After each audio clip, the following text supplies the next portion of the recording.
Hello friends, YouTube channel Sridevi classes में आज आपका एक बार फिर से स्वागत है। सी प्रोग्रामिंग की प्लेलिस्ट में लास्ट वीडियो लेक्चर में हमने सी प्रोग्रामिंग का बेसिक कॉन्सेप्ट, सी प्रोग्रामिंग की लिमिटेशन, सी प्रोग्रामिंग में यूज किए जाने वाले टोकन्स, आइडेंटिफायर, कीवर्ड्स और कांस्टेंट के बारे में स्टडी की। आज के इस वीडियो लेक्चर में हम सी प्रोग्रामिंग में यूज किए जाने वाले स्ट्रिंग और ऑपरेटर्स के बारे में स्टडी करेंगे। तो आइए शुरू करते हैं आज का वीडियो लेक्चर। तो सबसे पहले हम जानते हैं सी में स्ट्रिंग्स के बारे में। The string can be defined is the one dimensional array of characters terminated by a null. कि जो हमारी स्ट्रिंग्स होती है वो बेसिकली कैरेक्टर्स का एक सेट होती है। जैसे कैरेक्टर में हम नॉर्मली एक वर्ड का यूज करते हैं, वैसे ही स्ट्रिंग है वो सेट ऑफ कैरेक्टर्स या कॉम्बिनेशन ऑफ कैरेक्टर्स होता है, जिसे हम रिप्रेजेंट करने के लिए वन डायमेंशनल एरे का यूज करते हैं और टर्मिनेट करने के लिए हम नल कैरेक्टर कांस्टेंट का यूज करते हैं। The character array of the string is used to manipulate text such as word और सेंटेंसेस। कि जो हमारी कैरेक्टर एरे होती है जिसे कि हम स्ट्रिंग कहते हैं, तो उसमें हम क्या करते हैं कि जो भी हमारे वर्ड होते हैं या फिर सेंटेंसेस होते हैं उन्हें हम एरे के अंदर स्टोर करते हैं। Each character in the array occupy one byte of memory. कि जो भी स्ट्रिंग के अंदर कैरेक्टर्स होते हैं वो एरे में 1 बाइट की मेमोरी को ऑक्यूपाई करते हैं। कहने का मतलब ये है कि जो हमारा कैरेक्टर होता है वो 1 बाइट का स्पेस कवर करता है। तो उसी टाइप से जो हमारी स्ट्रिंग होगी और उस स्ट्रिंग में जितने भी कैरेक्टर्स होंगे तो उन कैरेक्टर को जब हम एरे में स्टोर करेंगे तो हर एक कैरेक्टर है वो मेमोरी में 1 बाइट को ऑक्यूपाई करता है। And the last character must always be 0 या फिर नल। और जो भी हमारा लास्ट कैरेक्टर होगा वो हमेशा नल होता है, जिसे हम 0 भी कहते हैं, जो कि टर्मिनेशन को डिनोट करता है। बेसिकली नल का यूज हम क्यों करते हैं? ताकि हमें पता लग सके कि जो हमारी स्ट्रिंग है उसकी एंडिंग यहाँ हो रही है, ये हमारी एक एरे है वो कंप्लीट हो चुकी है। तो जैसे ही नल कैरेक्टर आता है तो हमें ये पता लग जाता है कि जो हमारी एरे है वो यहाँ कंप्लीट हो चुकी है, जो हमारी स्ट्रिंग है वो यहाँ एंड हो चुकी है। When we define a string as character, suppose कि हमने एक स्ट्रिंग लिया है, इसका जो साइज है वो 10 है, जिसके अंदर हमने 10 कैरेक्टर को स्टोर करना है। जो हमने कैरेक्टर का साइज रखा है 10, उसमें हम नल को भी इंक्लूड करते हैं। तो आइए इसे हम एग्जाम्पल के थ्रू समझते हैं। जैसा कि इस एग्जाम्पल में दिया गया है कि हमें जावा टी पॉइंट को स्टोर करना है किसी भी एरे में, तो हम जानते हैं कि जो हमारी एरे होती है जो उसका स्टार्टिंग का एड्रेस होता है वो हमेशा 0 से स्टार्ट होता है। तो जब भी हम इस स्ट्रिंग को एरे में स्टोर करेंगे तो सबसे पहले जो हमारा 0 एड्रेस है उस पर हम j को स्टोर करते हैं। देन नेक्स्ट a है वो हमारा 1 पे स्टोर हो जाएगा और v है वो हमारा 2 पे स्टोर हो जाएगा। तो ऐसे ही जो रिमेनिंग हमारे कैरेक्टर्स बचे हुए हैं वो स्टोर हो जाएंगे और लास्ट में जो हमारा नल कैरेक्टर है वो स्टोर होता है, जिससे कि हमें पता लग जाता है कि यहाँ हमारी स्ट्रिंग की एंडिंग हो रही है। तो जैसा कि हमने देखा कि जो हमारा साइज था वो 10 था और उसी 10 के अंदर हमने नल को भी इंक्लूड किया था। तो ये था बेसिक एग्जांपल स्ट्रिंग को रिप्रेजेंट करने का बाय एरे। तो जो हमारा नेक्स्ट टॉपिक है वो है ऑपरेटर्स। सी प्रोग्रामिंग में जो ऑपरेटर है वो एग्जाम के पॉइंट ऑफ व्यू के अकॉर्डिंग मोस्ट इंपोर्टेंट टॉपिक है और सी का बेसिक समझने के लिए हमें ऑपरेटर्स को समझना भी जरूरी है, क्योंकि जब भी हम प्रोग्रामिंग करते हैं तो उसमें बेसिकली हमारे ऑपरेटर्स यूज किए जाते हैं। तो ऑपरेटर बेसिकली होता क्या है कि an operator is a symbol that tells the compiler to perform specific mathematical और लॉजिकल फंक्शन। कि जो हमारे ऑपरेटर्स होते हैं वो एक स्पेशल टाइप के सिंबल्स होते हैं जो कि हमारे कंपाइलर को ये बताते हैं कि हमें कौन सी अरिथमेटिक या फिर लॉजिकल फंक्शंस को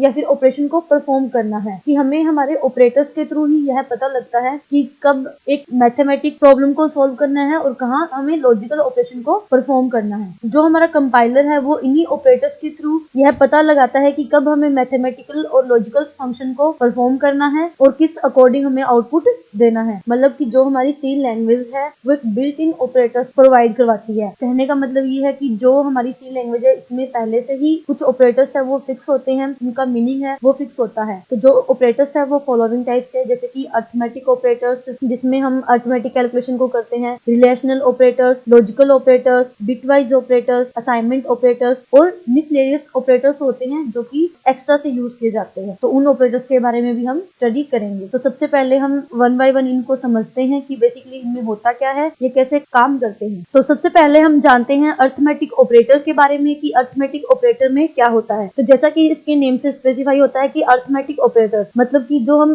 अरिथमेटिक कैलकुलेशन करते हैं तो उसके लिए हम अरिथमेटिक ऑपरेटर का यूज करते हैं। और अरिथमेटिक ऑपरेटर वो मोस्टली यूज किए जाने वाले ऑपरेटर्स है। हम अपनी डेली लाइफ में भी इनका यूज मोस्टली करते हैं, जैसे कि प्लस करना, माइनस करना, मल्टीप्लिकेशन, डिवीजन। तो इनका यूज हम डेली लाइफ में भी करते हैं, तो इनके बारे में हम इजीली समझ सकते हैं। तो इन ऑपरेटर्स को समझने के लिए हम एक एग्जांपल लेते हैं। सपोज कि हमारे पास 2 वेरिएबल है, ए और बी, जिसमें ए की जो वैल्यू है वो 10 है और बी की वैल्यू है वो 20 है। इस साइड में हमें ऑपरेटर्स दिए हुए हैं और इसमें हमारा डिस्क्रिप्शन है और एग्जाम्पल है। तो फर्स्टली अगर हम बात करें प्लस ऑपरेटर की, तो प्लस है वो एक अरिथमेटिक ऑपरेटर है। इसके बारे में हम नॉर्मली जानते हैं कि ये 2 नंबर्स को ऐड करने का काम करता है। और अगर यही हम समझें कि ऑपरेटर्स में, तो जो हमारा प्लस ऑपरेटर है वो 2 ऑपरेंड्स को ऐड करने का काम करता है। और इस एग्जाम्पल में ऑपरेंड्स जो हमारे हैं वो ए और बी है, तो इन्हीं दोनों ऑपरेंड्स को जोड़ने के लिए हम किसका यूज करेंगे? प्लस ऑपरेटर का यूज करेंगे। जैसा कि इस एग्जाम्पल में दिया हुआ है a प्लस बी, तो a की जो वैल्यू है वो 10 है,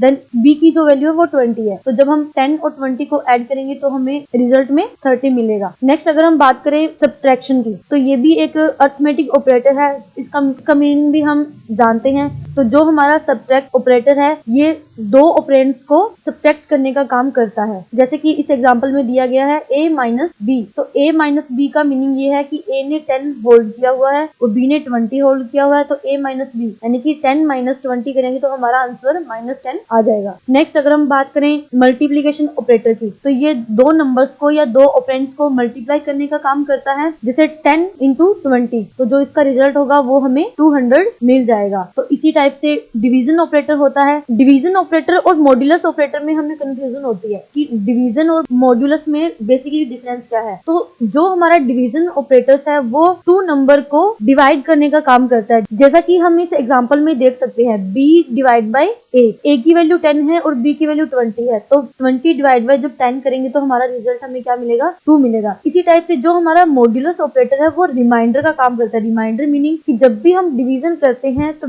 डिवीजन करने के बाद जो हमें रिमाइंडर मिलता है तो उस रिमाइंडर को हम किसमें इंक्लूड करते हैं? मॉड्यूलस ऑपरेटर में यूज करते हैं। इट मींस कि जब हमें रिमाइंडर का पता लगाना हो तब हम किसका यूज करेंगे? मॉड्यूलस ऑपरेटर का यूज करेंगे। तो मॉड्यूलस ऑपरेटर है वो डिवाइड के जैसा ही होता है, बट उसमें डिफरेंस ये है कि डिवाइड ऑपरेटर है वो हमें आउटपुट देता है कि हमारा जो डिवीजन के बाद आउटपुट क्या आया है, बट जो हमारा मॉड्यूलस ऑपरेटर है वो हमें रिमाइंडर देता है कि जब हमने रिजल्ट निकाला तो उस रिजल्ट में हमारा रिमाइंडर बचा है या फिर नहीं। अगर रिमाइंडर कुछ बचता है तो हमें वो उसी रिमाइंडर को रिजल्ट में दे देगा, और यदि कोई रिमाइंडर नहीं बचता है तो वो हमें रिजल्ट में 0 दे देता है। और इसी टाइप से अगर हम बात करें इंक्रीमेंट ऑपरेटर की, तो इंक्रीमेंट ऑपरेटर और डिक्रीमेंट ऑपरेटर 2 टाइप्स के ऑपरेटर हम यूज करते हैं। तो इनको हम अलग से भी लिख सकते हैं और इनको हम अरिथमेटिक में भी काउंट कर सकते हैं। तो अगर हम बात करें इंक्रीमेंट ऑपरेटर की, तो इंक्रीमेंट ऑपरेटर क्या करेगा कि जो भी हमारी वैल्यू है उसमें एक प्लस करने का काम करेगा। कि अगर जैसा कि एग्जांपल में दिया हुआ है कि एक प्लस प्लस, तो a की जो वैल्यू है वो 10 है और अगर हम a प्लस प्लस कर देते हैं तो इसका मतलब कि जो a की वैल्यू वो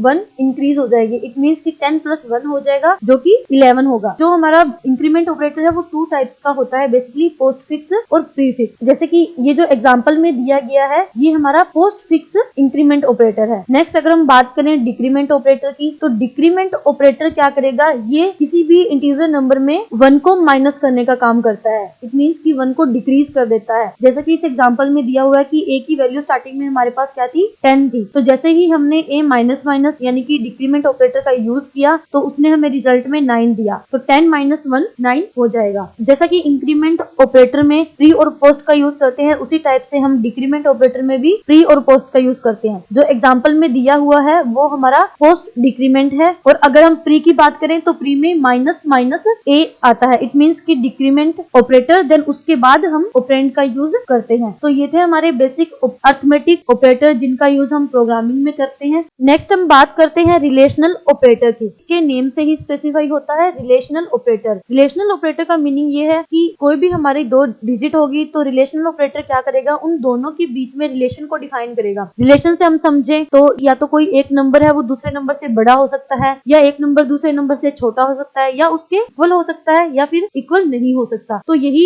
2 या 4 कंडीशंस होती है रिलेशनल ऑपरेटर में। तो आइए इसको भी हम एग्जांपल के थ्रू समझते हैं। तो सबसे पहले हम बात करते हैं इक्वल ऑपरेटर की। अगर हम किसी भी चीज को इक्वल कहते हैं तो हम एक इक्वल ऑपरेटर का यूज करते हैं या फिर एक इक्वल साइन का यूज करते हैं। बट जो हमारा प्रोग्रामिंग कॉन्सेप्ट होता है उसमें यदि हमें किसी भी नंबर को या किसी भी वेरिएबल को इक्वल करना हो तो हम उसमें डबल इक्वल का साइन यूज करते हैं। और इसमें जो हमारा सिंगल इक्वल का साइन होता है वो असाइनमेंट ऑपरेटर के लिए यूज किया जाता है, यानी कि वैल्यू को असाइन करने के लिए। और यदि हमें किसी चीज को बताना बताना है कि ये इसके इक्वल है, तो इसके लिए हम क्या करेंगे, डबल इक्वल साइन यूज करेंगे। तो जो हमारा इक्वल ऑपरेटर है उसका बेसिकली क्या वर्क होता है कि checks if the value of two operands are equal और not, if yes then the condition become true, कि ये चेक करेगा कि कोई भी हमारे दो ऑपरेंड्स हैं वो इक्वल है या नहीं है। यदि कोई भी दो ऑपरेंड्स इक्वल होते हैं तो ये रिजल्ट में हमें ट्रू देता है, और यदि वो दोनों ऑपरेंड इक्वल नहीं होते हैं तो रिजल्ट में हमें फॉल्स मिलता है। जैसा कि ये हमने एग्जांपल लिया था कि a की वैल्यू 10 है और b की वैल्यू 20 है, तो क्या 10 और 20 इक्वल है? नहीं है, तो इज नॉट ट्रू, मतलब कि ये हमें रिजल्ट में फॉल्स देगा क्योंकि a और b की वैल्यू इक्वल नहीं है। नेक्स्ट हम बात करें नॉट इक्वल की, तो नॉट इक्वल है वो इक्वल के जस्ट अपोजिट होता है कि यदि कोई भी हमारे दो ऑपरेंड्स हैं, अगर वो दोनों ऑपरेंड्स इक्वल नहीं है तब ये हमें रिजल्ट में ट्रू आंसर देता है। इस एग्जांपल में दिया हुआ है कि a नॉट इक्वल b, तो a और b की वैल्यू इक्वल नहीं है क्योंकि a है वो 10 है और b 20 है, तो इसका मतलब ये ट्रू हुआ कि दोनों की वैल्यू इक्वल नहीं है। नेक्स्ट हम बात करें ग्रेटर देन ऑपरेटर की, तो ग्रेटर देन ऑपरेटर का मीनिंग होता है कि वैल्यू को बड़ा बताना कि कौन सी वैल्यू बड़ी है और कौन सी वैल्यू छोटी है। तो checks if the value of left operand is greater than the value of right operand, कि जैसे हमने दो वैल्यू रखी है a और b, तो a है वो हमारी लेफ्ट ऑपरेंड माना जाएगा और b है वो हमारा राइट ऑपरेंड माना जाएगा। तो यदि लेफ्ट ऑपरेंड की वैल्यू राइट ऑपरेंड से ग्रेटर है, बड़ी है, तो इसका मतलब ये है कि हमारा जो ऑपरेटर है वो हमें ट्रू रिजल्ट में देगा, और यदि वो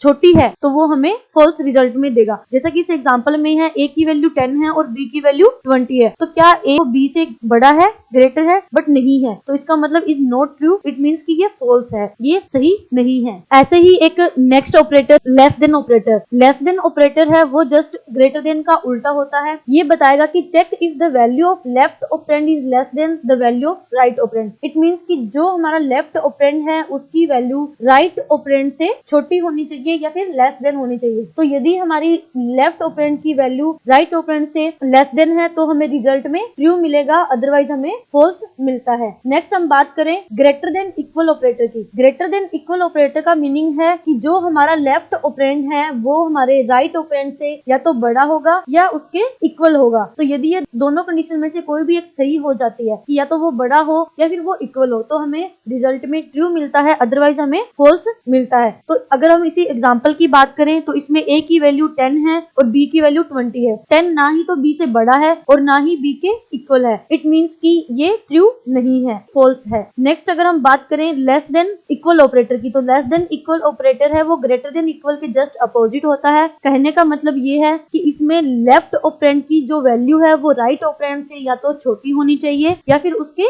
इक्वल होनी चाहिए। तो अगर इन दोनों में से कोई एक कंडीशन भी ट्रू हो जाती है तो हमें रिजल्ट में भी ट्रू ही मिलता है। इस एग्जांपल से हम समझ सकते हैं कि a की वैल्यू 10 है और b की वैल्यू 20 है, तो क्या 10 है वो 20 से छोटा है? हाँ है, तो हमें रिजल्ट में ट्रू मिल जाता है। तो ये थे हमारे बेसिक रिलेशनल ऑपरेटर जिनमें less than, greater than, equal, not equal, less than equal और ग्रेटर देन इक्वल का यूज हमने किया है। नेक्स्ट हम बात करते हैं लॉजिकल ऑपरेटर की। सी प्रोग्रामिंग लैंग्वेज में बेसिकली 3 टाइप के लॉजिकल ऑपरेटर का यूज किया जाता है, जैसे कि फर्स्ट है लॉजिकल एंड ऑपरेटर, सेकंड है लॉजिकल और ऑपरेटर, देन थर्ड है लॉजिकल नॉट ऑपरेटर। तो आइए वन बाय वन इनका मीनिंग समझते हैं। मीनिंग समझने से पहले हम एग्जांपल के थ्रू 2 वेरिएबल लेते हैं a और b, जिसमें a ने 1 को होल्ड किया हुआ है और b ने 0 को होल्ड किया हुआ है। बेसिकली हमने a और b की वैल्यू 1 और 0 ही क्यों रखी? क्योंकि जो हमारा लॉजिकल ऑपरेटर है वो लॉजिक्स पर वर्क करता है जिसका आंसर हमेशा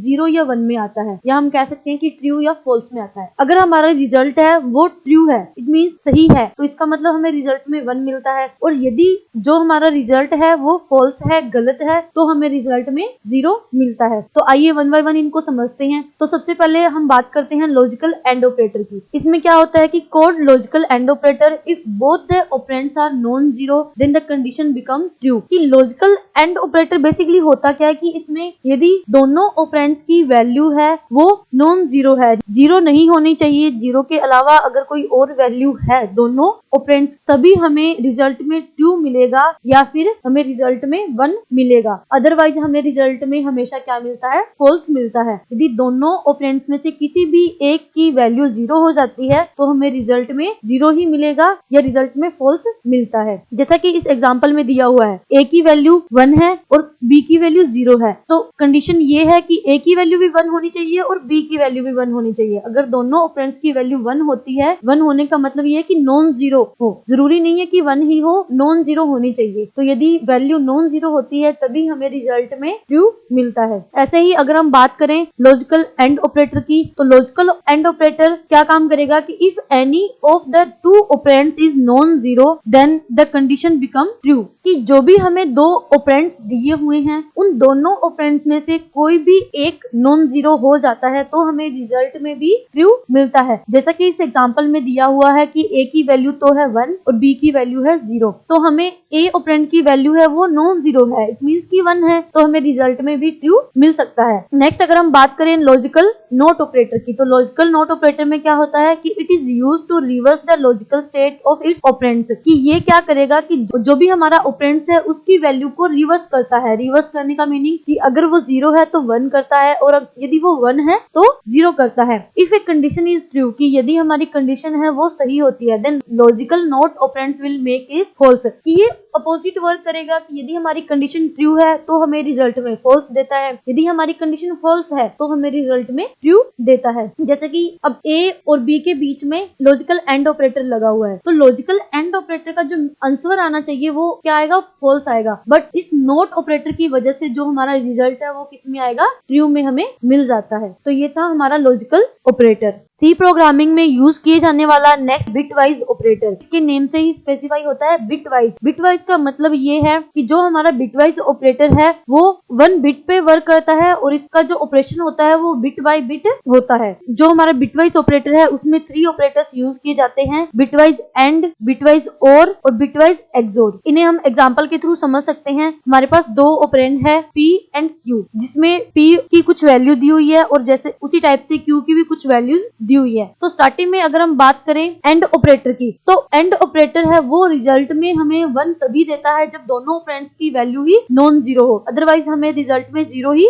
मिलता है। फर्स्ट में P की वैल्यू और Q की वैल्यू 0 है, दोनों की वैल्यू 0 है तो हमें रिजल्ट में भी 0 ही मिलता है। नेक्स्ट में हम देखें तो P की वैल्यू 0 है बट Q की वैल्यू 1 है, बट फिर भी हमें रिजल्ट में 0 ही मिलेगा, क्योंकि एंड ऑपरेटर तभी हमें रिजल्ट में 1 देता है जब दोनों ऑपरेंड्स की वैल्यू 1 हो। जैसा कि नेक्स्ट में दिया हुआ है कि P की वैल्यू भी 1 है और Q की वैल्यू भी 1 है, तो हमें रिजल्ट में 1 ही मिलेगा। और नेक्स्ट P की वैल्यू 1 है बट Q की वैल्यू 0 है, तो हमें रिजल्ट में 0 ही मिलेगा। ऐसे ही अगर हम बात करें बिटवाइज और ऑपरेटर की, यदि दोनों ऑपरेंड्स में से किसी भी एक की वैल्यू 1 हो या फिर किसी एक की वैल्यू नॉन जीरो हो तो हमें रिजल्ट में 1 ही मिलता है। जैसा कि एग्जांपल में दिया हुआ है, स्टार्टिंग में दोनों की वैल्यू 0 है तो हमें 0 मिला रिजल्ट में, और यदि किसी एक की वैल्यू 1 हो जाती है तो रिजल्ट में हमें 1 मिलता है। यहाँ दोनों की वैल्यू 1 है तो भी हमें 1 ही मिलेगा, और यहाँ P की वैल्यू 1 है बट Q की वैल्यू 0 है बट फिर भी हमें 1 ही मिलेगा। और यदि हम बात करें एक्स और ऑपरेटर की, तो एक्स और ऑपरेटर क्या वर्क होता है कि यदि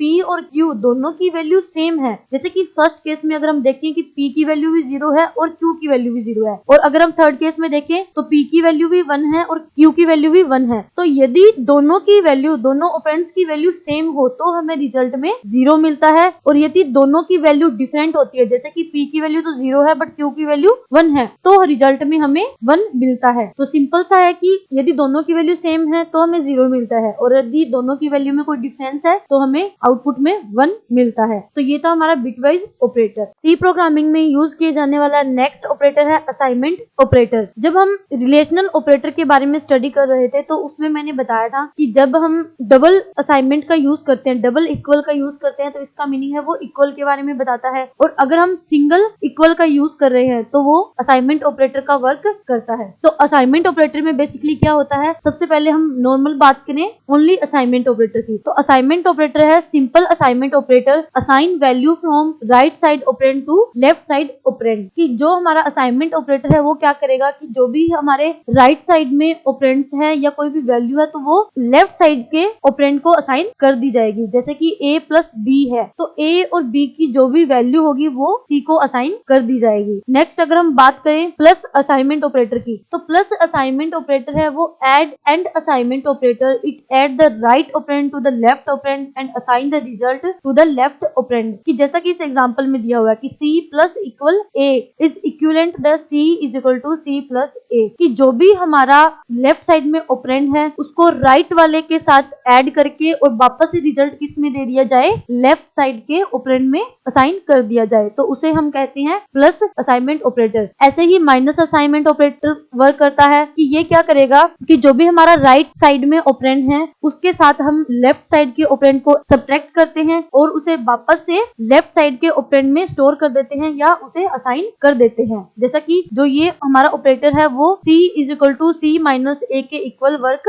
करेगा। नेक्स्ट इसी टाइप से हम बात करें तो मल्टीप्लाई असाइनमेंट ऑपरेटर है। तो मल्टीप्लाई असाइनमेंट ऑपरेटर क्या करेगा कि जो भी हमारा राइट साइड में ऑपरेंड है लेफ्ट साइड के ऑपरेंड से मल्टीप्लाई करके रिजल्ट को वापस से लेफ्ट साइड के ही ऑपरेंड में स्टोर कर देगा या फिर उसे असाइन कर देगा। ऐसे ही हमारा डिवीजन का भी ऑपरेटर वर्क करता है कि राइट साइड में जो भी हमारा ऑपरेंड है उसे लेफ्ट साइड के ऑपरेंड से डिवाइड करके और जो भी हमारा रिजल्ट आएगा उसे वापस से लेफ्ट साइड के ऑपरेंड में स्टोर कर देगा या फिर उसे असाइन कर देता है। तो ये था बेसिक हमारा असाइनमेंट ऑपरेटर। जो हमारे नेक्स्ट ऑपरेटर हैं वो है मिस ऑपरेटर्स। मिस ऑपरेटर का मतलब है कि जैसे कि साइज ऑफ ऑपरेटर और टर्नरी ऑपरेटर, ये ऑपरेटर्स मतलब एक्स्ट्रा से यूज किए जाते हैं जैसे कि एरे वगैरह में या फिर हमें मल्टीपल कंडीशंस का यूज करना हो तो उस कंडीशन में हम यूज करते हैं इन ऑपरेटर्स का। तो सबसे पहले अगर हम बात करें कि there are a few other important operators including size of and conditional operators support by the C language. की साइज ऑफ और जो टर्नरी ऑपरेटर जिसे हम कंडीशनल ऑपरेटर भी कहते हैं तो इनका यूज हम मिस ऑपरेटर में करते हैं। तो सबसे पहले अगर हम जाने साइज ऑफ ऑपरेटर के बारे में, तो साइज ऑफ ऑपरेटर का मीनिंग होता है कि return the size of a variable, कि जो भी हम वेरिएबल यूज कर रहे हैं तो उसका साइज क्या है, वो मेमोरी में कितना साइज ले रहा है, तो ये हमें रिटर्न करेगा